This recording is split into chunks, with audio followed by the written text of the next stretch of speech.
Halo teman-teman, perkenalkan nama saya Arik Pandia Budiman dari KM4604 dengan NIM 150.222.3277. Di sini saya akan mempresentasikan sebuah materi dari mata kuliah pengantar ilmu komunikasi. Nah, tentang apa? Yaitu tentang komunikasi massa. Nah, ngomongin tentang komunikasi massa tuh kira-kira artinya apa sih? Kalau dari katanya kan komunikasi massa berarti berkomunikasi terhadap massa atau menggunakan media massa. Nah, simpelnya gini teman-teman, komunikasi massa tuh kita berkomunikasi kepada kepada sejumlah orang yang banyak melalui media massa. Sekarang aku bakal ngejelasin komunikasi massa berdasarkan beberapa teori yang sudah dihasilkan dari ilmuwan-ilmuwan dari zaman dahulu. Pertama ada dari Bittner. Komunikasi massa adalah pesan yang dikomunikasikan melalui media massa pada sejumlah besar orang. Lalu ada lagi dari Rahmat, jenis komunikasi yang ditujukan kepada sejumlah halayak yang tersebar, heterogen, dan anonim melalui media cetak atau elektronik sehingga pesan yang sama dapat diterima secara serentak dan sesaat. Nah, definisi ini masih berlaku pada komunikasi yang menggunakan media massa mainstream.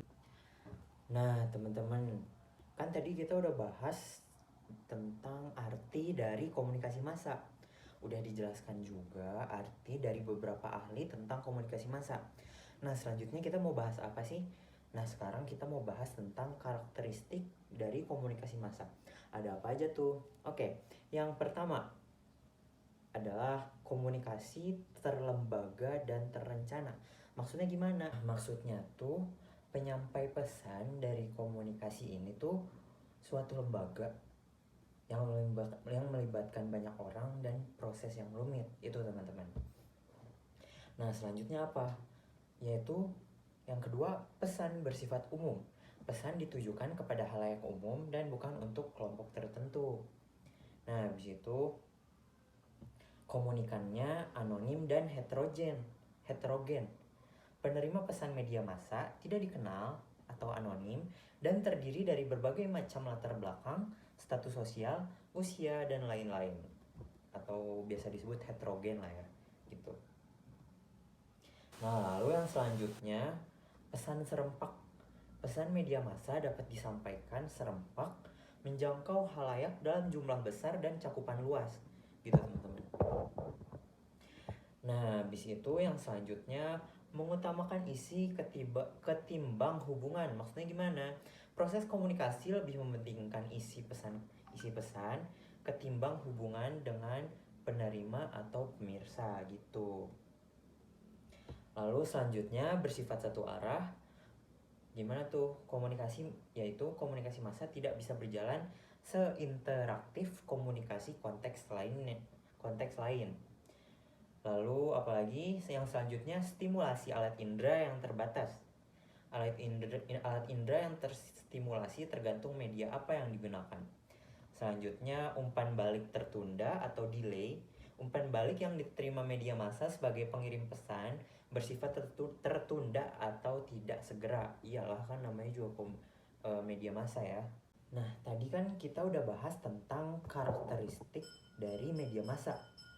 Selanjutnya kita bakal bahas tentang karakteristik isi pesan media massa. Nah, ini tuh isi pesannya media massa, teman-teman. Ada apa aja? Pertama tuh isi pesan media massa ada novelty, ada jarak, popularitas,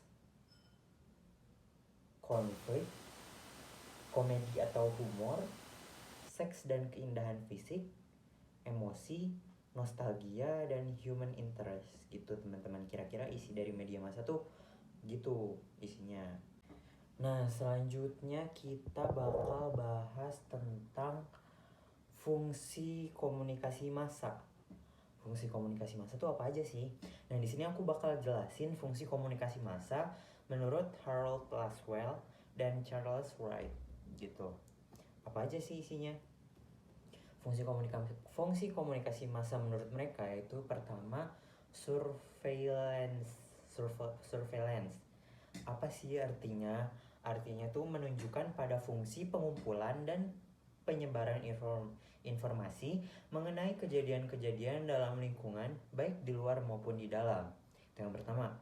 Yang kedua apa? Yang kedua tuh correlation. Correlation tuh apa artinya? Yaitu meliputi fungsi interpretasi dan analisis informasi tentang lingkungan. Selanjutnya yang ketiga, tentang socialization, yaitu menunjukkan pada fungsi mengkomunikasikan informasi nilai dan norma sosial dari satu generasi ke generasi lain atau dari anggota masyarakat kepada pendatang baru, atau disebut juga fungsi pendidikan. Nah, itu yang ketiga. Nah, yang keempat itu fungsi entertainment, yaitu menunjukkan pada kegiatan komunikatif yang dimaksudkan untuk memberikan hiburan tanpa mengharap efek tertentu. Nah, jadi sebagai hiburan aja teman-teman, entertainment gitu. Oke, selanjutnya aku bakal bahas tentang pandangan tentang efek komunikasi massa. Nah, itu ada apa aja? Yang pertama ada efek kuat. Media sangat berpengaruh kuat. Nah, di sini ada model-model efek kuat, yaitu magic bullet atau hypodermic needle. Media memiliki efek mempengaruhi dan memerintah yang sangat besar terhadap halayak. Analogi 1, peluru, teori magic bullet. Analogi 2, jarum suntik, teori hypodermic needle. Gitu teman-teman. Banyak orang percaya hoax karena meyakini bahwa berita yang ada di media massa itu pasti benar gitu.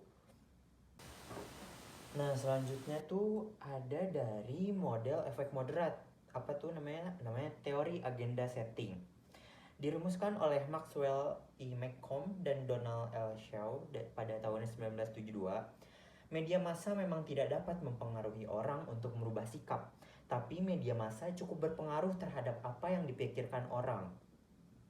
Media massa mempengaruhi persepsi halayak tentang apa yang dianggap penting. Masyarakat umum tidak semuanya perlu tahu berita tentang selebritis, tapi dengan begitu banyak dan berulang berita tentang selebritis, maka masyarakat bisa dipengaruhi untuk berpikir bahwa berita tentang kehidupan selebritis itu penting. Nah, selanjutnya itu teori kultivasi atau cultivation theory, mengklaim bahwa televisi mempromosikan pandangan dunia yang tidak akurat tetapi tetap dianggap mencerminkan kehidupan nyata oleh para penonton. Seberapa besar pengaruh media terhadap individu ditentukan oleh seberapa banyak ia mengkonsumsi media massa sehari-hari. Itu. Selanjutnya dari model efek terbatas, yaitu teori use and gratification.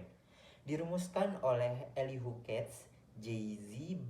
Bloomer, dan Michael Gurevich. Teori ini memandang bahwa orang aktif memilih dan menggunakan media untuk memuaskan kebutuhan tertentu. Era TV kabel, YouTube, dan Netflix memberikan kendali kepada penonton untuk memilih sendiri apa yang mereka mau tonton, kapan mereka mau menontonnya, bahkan di mana mereka mau menontonnya. Nah, sekian penjelasan dari saya tentang media massa. Kurang lebihnya mohon maaf. Terima kasih sudah menyimak. Semoga bisa dimengerti dan bermanfaat ilmunya bagi teman-teman. Sekian dan terima kasih.